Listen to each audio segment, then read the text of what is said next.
Hey there, Bootzone here. This is a Pylontech US5000 battery, 4.8 kilowatt hour lithium iron phosphate house battery, domestic energy storage battery. I don't know if it's domestic, it could be for anything. I was given it as scrap, a dead battery, so I took it home and had a look at it. And inside, down below, we'll have a look. There's a BMS. That's the BMS that comes with the machine, the green one. And it has an interface on the front, and when you turned it on it was giving an alarm and there was signs of water damage on that green board. So I fitted it with a JBD BMS, and this will be a short video to explain what I did, not particularly how I did it, but well, maybe a bit. So let's get back into it. Yeah, you can see over there's white crust, there's water damage. Down here there's 4 sets. I'll try and pull them up actually. Let's get you tucked in over here now. There we go. So down in here there's 4 sets of wires coming from the battery management system with little plugs like these, and these would plug onto the PCB below the battery management system. But I wanted to use this BMS rather than trying to figure out and mend that one. It'd be nice if that one worked, but the reality is it's beyond my skill set. So these JBDs cost about 30-40 quid on AliExpress depending on the current rating. This is a 100 amp one with Bluetooth. I like them. They're really plug and play, but the issue is the plug end. They come with these cables coming out of them. They'll work from maybe 8 to 24S. It's that many cells in the battery. Not cells, but cells in series. This battery is not a typical one. It's a typical Pylontech, but Pylontech run on a 15S 48 volt system as opposed to other batteries that run on a 16S 51 volt system. This is what I've got in my house, so I'm not changing it for a 16S system now. And this is the battery that landed on my doorstep. So the BMS is quite clever in that it automatically detects what it's given if you wire it correctly. The issue, however, was that there's 15 cells in here, so there should be a negative point or a ground point, and then 15 positive points, and then maybe a couple of thermal sensors. But there's 4 plugs and the voltages weren't adding up. So I got a piece of paper and set out a bit of a grid there on my calculations stage.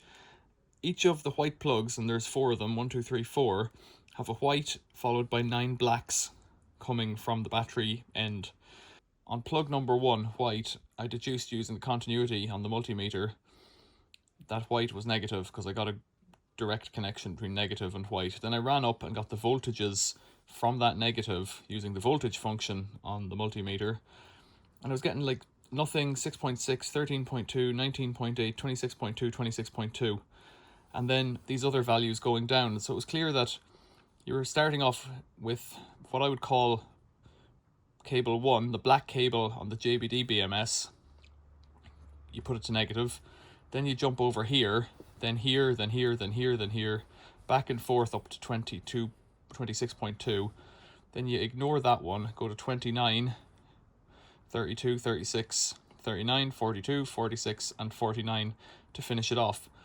And the way they work on the JBDs when you're doing a 15S is that you run all of these cables in order from the negative, then the first cell positive, all the way up to the last cell positive. So that should give you the 16 wires on this clip, and then penultimate positive, and then the last cell positive and is connected to the last cable. And so all of these cables just go nowhere, all the white intermediates on this plug. Then you take your 2 temperature sensors and just bung them in with the batteries, and Bob's your uncle. Now usually, the reason I did it with the multimeter, usually I would do it visually, but the top on these batteries is sealed, it's bonded to the batteries, the whole thing cannot be taken apart. I've taken all the screws out, and basically I was using a crowbar trying to jimmy it open, but it's bonded on. And I know that the cells are good. They're actually just finished charging now, probably since I've started making this video. I've got the 48 volt 1 kilowatt charger up there, and it's just gone green. So I've been charging it on crocodile clips there to the inside of the battery. I could have put cables on the outside, but it was just more convenient. So now that it's charged, I can show you the configuration on this if I go in through the Overkill Solar app. So if we go into the Overkill Solar app, and I've already named this one Pylon US5000, so if I click on that, and I can see here, the first thing to do is note up in the top right hand corner, there's a little pen icon. If I click on that, you can give it any name you want, and that names the board. It comes with an address name that I guess is unique to the board, but I just put Pylon US5000 on it because that's what this is. And I'll just cancel that because I've already named it. Then looking down through the cells, we've just charged it up and it's come up to just under 51 volts. It's saying that's 100%. It's saying it's 100 amp hours. I haven't set any of those settings. Is it 100 amp hours or 50 amp hours? If it's 4.8 kilowatt hours at 48 volts, then it's a 100 amp hour cell. I think that's right. Roughly speaking, 100 amp hours. So the thing to note here is the cell's delta, that's 0.049. That was a lot closer before I charged it up, and I can see there's one cell there. Cell 7, 3.343 is minimum, and 3.391 is cell 9. But the reality is they're all very close, and that should equalize. And you can see there, it's done 0 cycles so far. I don't know where it got Saturday, July 11th from, because that date hasn't come around yet. And if I go into settings, just show you what you can do here. You can change any of the parameters that you see in front of you,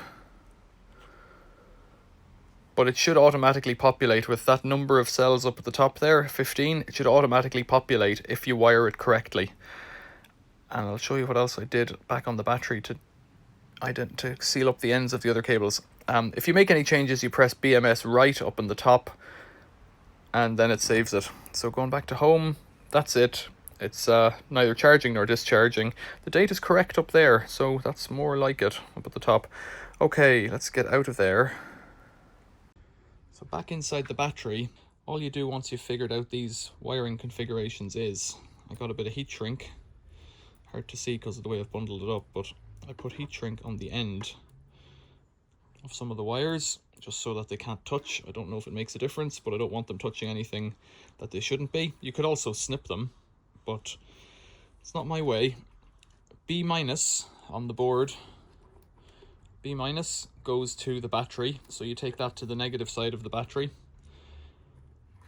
C- over here, the black cables, go to the output of the battery. So that's your charging side of the BMS and your battery side of the BMS.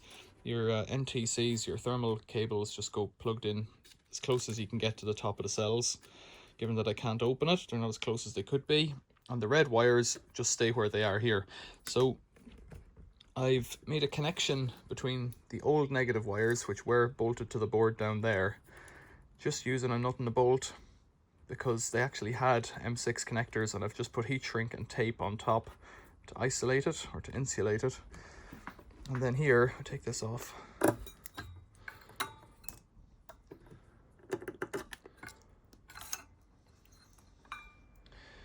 In here under the tape, it's just screwed onto the block that was there originally. So you do very little, I'll say, damage. You make very few changes to the battery itself. Nothing at all, except that all the front is redundant apart from the terminals.